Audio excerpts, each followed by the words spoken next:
The flames arrived at 3 a.m. By sunrise, $17 million homes had disappeared. The families who lived in them watched from hotel rooms miles away, refreshing news feeds, waiting to learn if anything remained. Most found nothing, just ash, concrete foundations, and the charred skeletons of swimming pools that could not save themselves. This was not a natural disaster. This was not an accident. This was the predictable result of building paradise in a place that burns. And the strangest part is not that it happened. The strangest part is what happened next. 18 months construction crews returned. Permits were filed. New foundations were poured. Houses rose from the ashes, often larger and more expensive than before. The same families, or new ones with the same dreams, moved back into the same hills that had just tried to kill them. This is the story of Los Angeles and fire, a relationship that defies logic, ignores warnings, and repeats itself with the reliability of the seasons. Every year, the hills burn. Every year, they are rebuilt. And every year, more people move in, chasing a view that comes with a price no insurance policy can truly cover. Welcome to the most expensive game of roulette in America. To understand why Los Angeles burns, you need to understand its geography. The city sprawls across a landscape designed for fire. Steep hillsides covered in chaparral, canyons that funnel wind like chimneys. A Mediterranean climate that delivers months without rain, turning vegetation into kindling. The Santa Ana winds make everything worse. These hot, dry gusts blow from the inland deserts toward the coast, sometimes exceeding 70 miles per hour. When a fire starts during Santa Ana conditions, it does not spread. It explodes. Embers travel miles ahead of the flame front, igniting new fires faster than any human response can contain. Indigenous peoples understood this landscape. They used controlled burns to manage vegetation, reducing fuel loads and preventing catastrophic fires. The land burned regularly, but gently. The ecosystem evolved around fire, depending on it for renewal. Then came development. Fire suppression became policy. Natural burns were extinguished. Fuel accumulated year after year, decade after decade. The hillsides became bombs waiting for a spark, and the sparks always come. A downed power line, a car exhaust igniting dry grass, a cigarette tossed from a window, an arsonist seeking destruction. The cause varies. The result does not. The numbers tell a story that should terrify anyone considering a hillside home in Los Angeles. In the past 2 decades, California wildfires have burned over 15 million acres. Thousands of structures have been destroyed. Dozens of lives lost. The economic damage runs into hundreds of billions of dollars. But the numbers that matter most are different. They are the numbers on real estate listings, the price per square foot in fire-prone zones, the premium that buyers pay for views that come with evacuation routes. Malibu, perhaps the most fire-prone community in Los Angeles County, has average home prices exceeding $3 million. Some properties sell for 10, 20, 50 million. These are not naive buyers. They are wealthy, sophisticated people making calculated decisions to live in a place that has burned repeatedly throughout recorded history. Paradise Cove, Point Doom, Carbon Beach. The names evoke luxury, exclusivity, the California dream at its most refined. They also mark locations that have been evacuated again and again, where residents know the smell of smoke as intimately as the smell of the ocean. The Pacific Palisades, wedged between Malibu and Santa Monica, represents concentrated wealth measured in billions. This community burns with regularity. In recent years, fires have threatened or destroyed properties belonging to celebrities, executives, and old money families whose roots in the area span generations. Yet prices keep rising. Demand never fades. The wait list for certain neighborhoods extends years. People fight for the privilege of living in a place that may, at a moment, try to burn them out. I drove through the fire zones on a clear October morning. The Santa Anas were not blowing. The sky was blue. The hills were golden brown, beautiful in that California way. But I now understood that brown is fuel waiting for ignition. The homes along Mulholland Drive, perch on ridges, with views that stretch to the ocean. They are architectural statements, cantilevered over canyons, wrapped in glass, surrounded by landscaping that looks lush but burns fast. Each one represents someone's dream fully realized. But between the estates, I saw the scars. Empty lots where houses once stood. Foundations stained with ash, retaining walls, holding back nothing but memory. Some lots had for sale signs. Others showed evidence of new construction beginning. The cycle was visible in real time. In Malibu Canyon, the pattern repeated. Blackened hillsides adjacent to untouched homes. The randomness of fire made visible. One property destroyed. The next-door neighbor spared no lascetto italiano. Just wind, timing, and luck. The rebuilt homes were easy to spot. They looked newer, cleaner, often larger than their predecessors. California building codes now require fire-resistant materials, defensible space, and other mitigations. These requirements add cost but reduce risk. They do not eliminate it. A real estate agent I spoke with described the market with cheerful pragmatism. Yes, the area burns. Yes, insurance is complicated, but the views are irreplaceable. The lifestyle is unmatched. And the buyers, she assured me, understand the trade-off. They accept them. They even embrace them. The insurance crisis has become the hidden force reshaping Los Angeles real estate. For decades, homeowners in fire-prone areas could purchase coverage, albeit at elevated premiums. The risk was distributed across large pools of policyholders. Fires happened, claims were paid, and the system continued. That system is breaking down. Major insurers have begun refusing to write new policies in high-risk areas.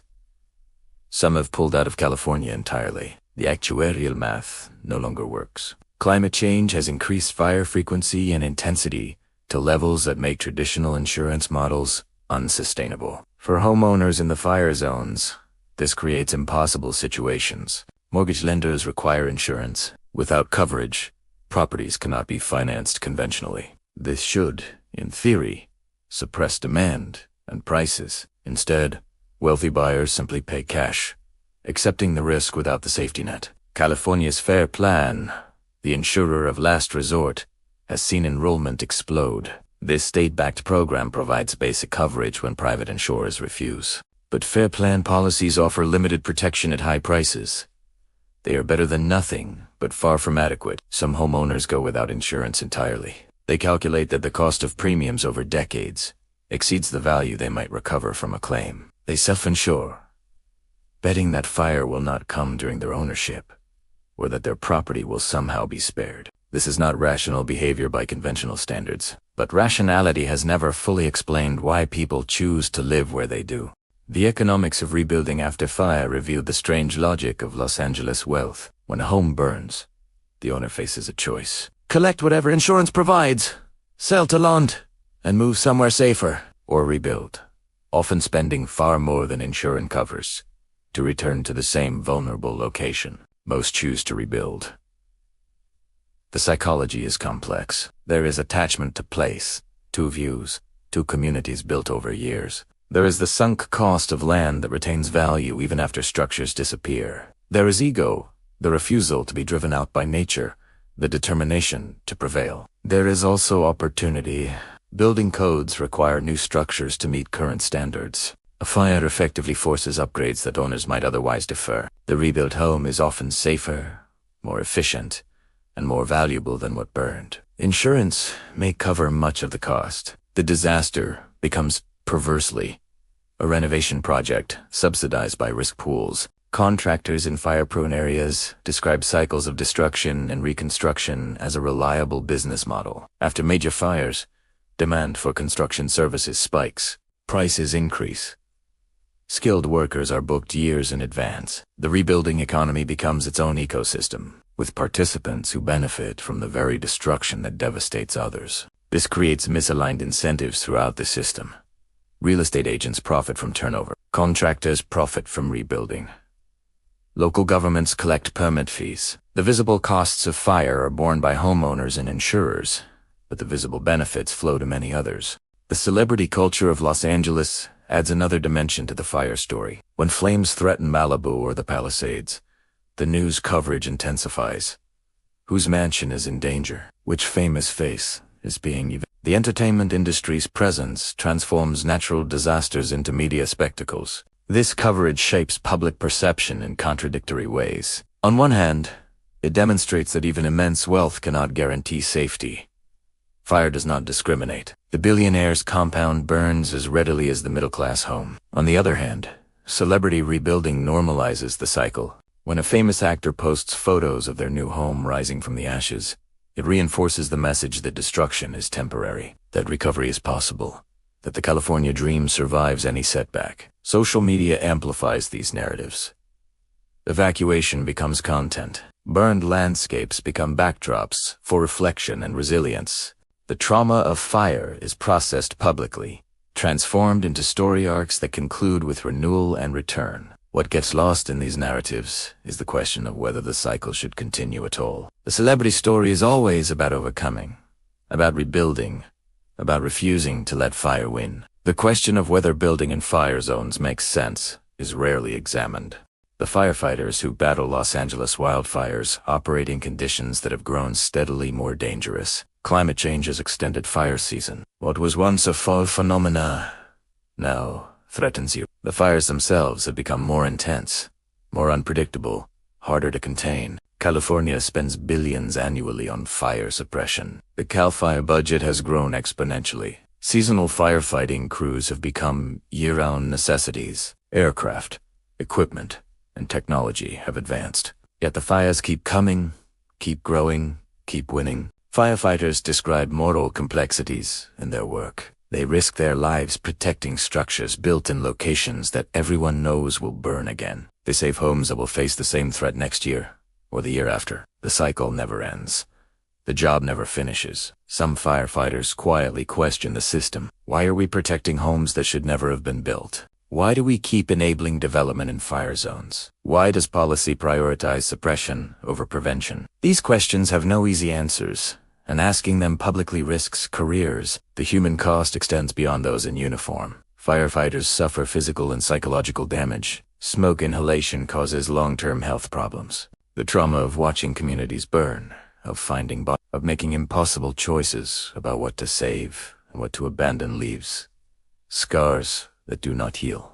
The political dimensions of Los Angeles fire are as combustible as the landscape itself. Elected officials must balance competing pressures. Environmental groups push for development restrictions and managed burns. Property rights advocates resist any limits on building. Insurance industry lobbyists seek regulatory relief. Homeowners demand protection for their investments. Building codes have tightened over decades.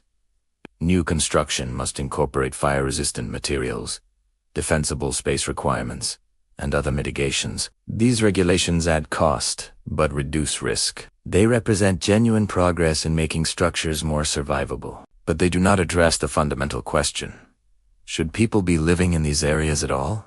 That question is politically untouchable. The wealth concentrated in fire zones translates to political influence. The homeowners who face the greatest fire risk are often the same people who fund campaigns, attend fundraisers, and shape policy through access that ordinary citizens lack. Local governments face their own perverse incentives.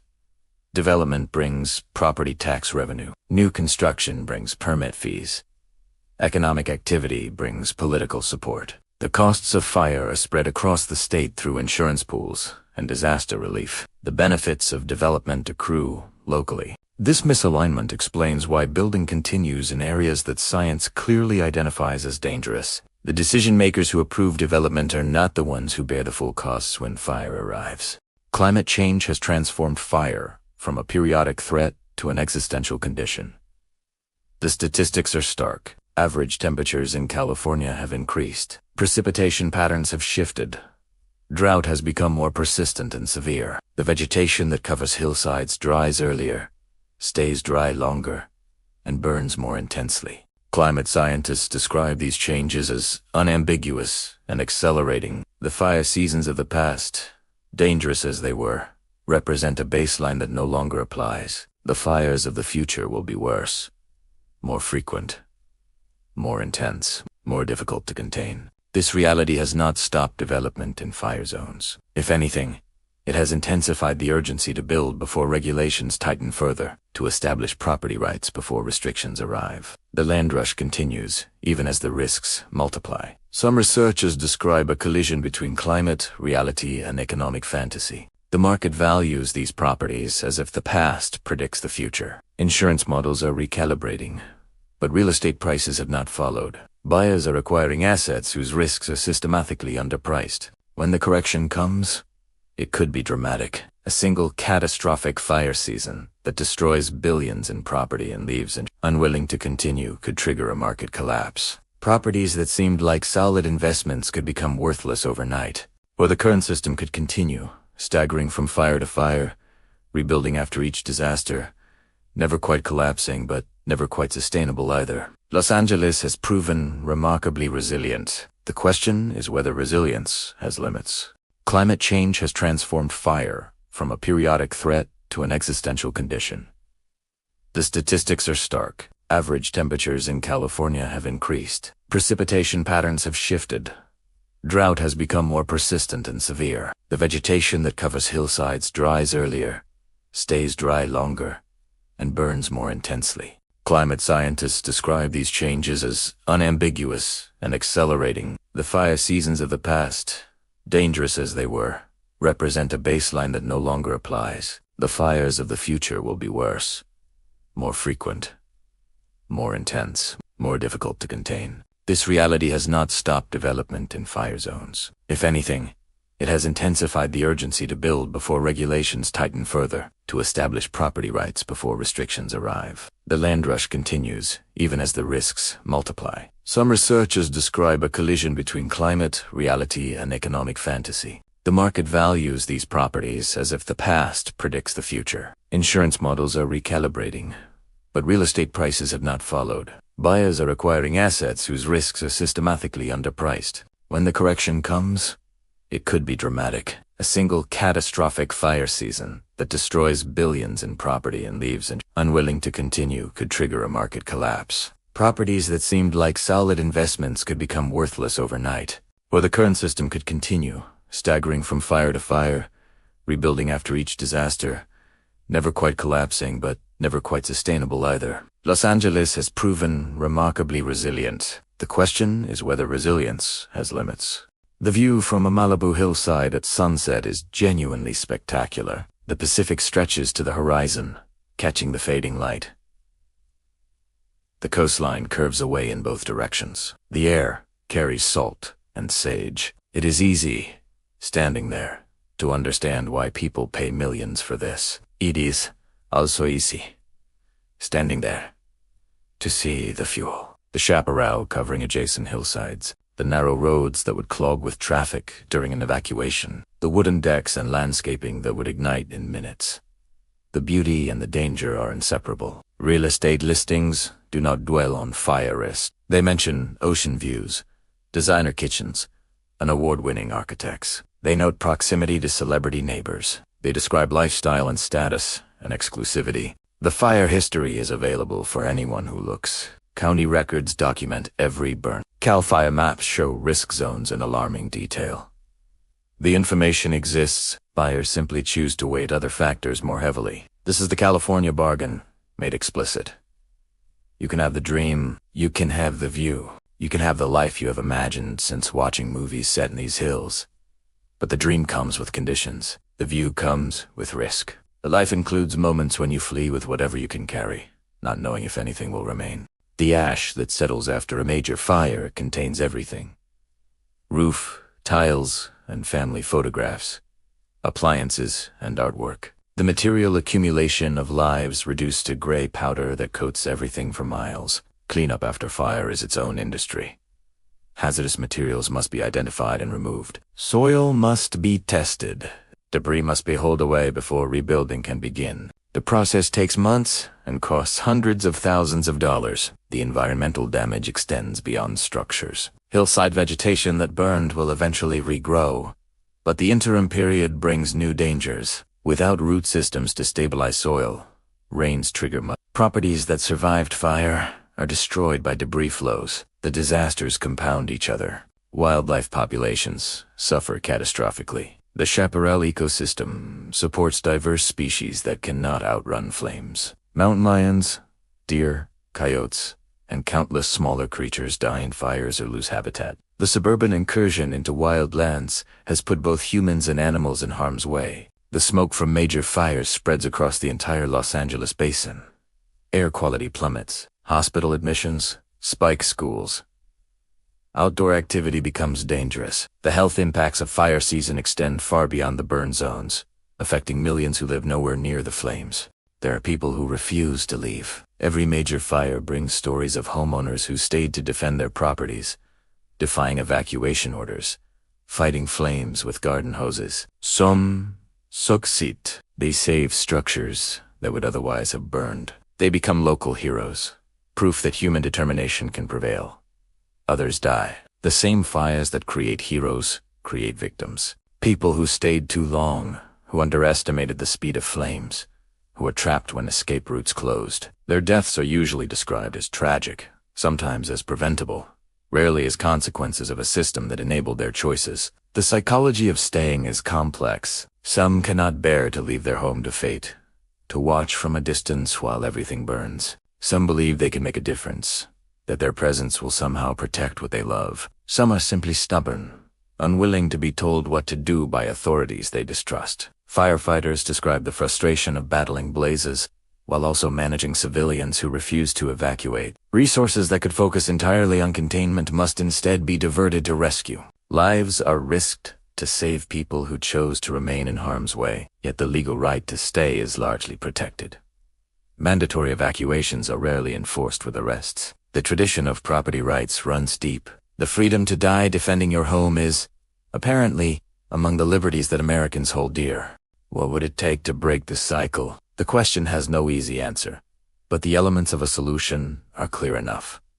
Insurance reform could change incentives overnight. If fire-prone properties could not be insured at any price, the market would respond, values would drop, development pressure would ease. The true cost of fire risk would be reflected in prices rather than hidden in subsidies and social losses. Land use policy could restrict new construction in the most dangerous zones. Existing structures could be allowed to remain but not rebuilt after destruction. Over time, the footprint of development in fire zones would shrink rather than expand. Managed burns could reduce fuel loads, returning to practices that indigenous peoples understood for millennia. This requires accepting smoke and temporary disruption to prevent catastrophic destruction. It requires long-term thinking that political systems struggled to sustain. Buyout programs could offer homeowners fair value to leave high-risk areas permanently. The land would return to natural state, maintained through controlled burns, serving as buffer between development and wildland. The cost would be enormous, but potentially less than perpetual disaster response. None of these solutions is likely. Each faces powerful opposition. The status quo, despite its costs, benefits to many interests. The cycle will continue until something forces change. The sun rises over Los Angeles on a clear morning. The hills are golden. The sky is blue.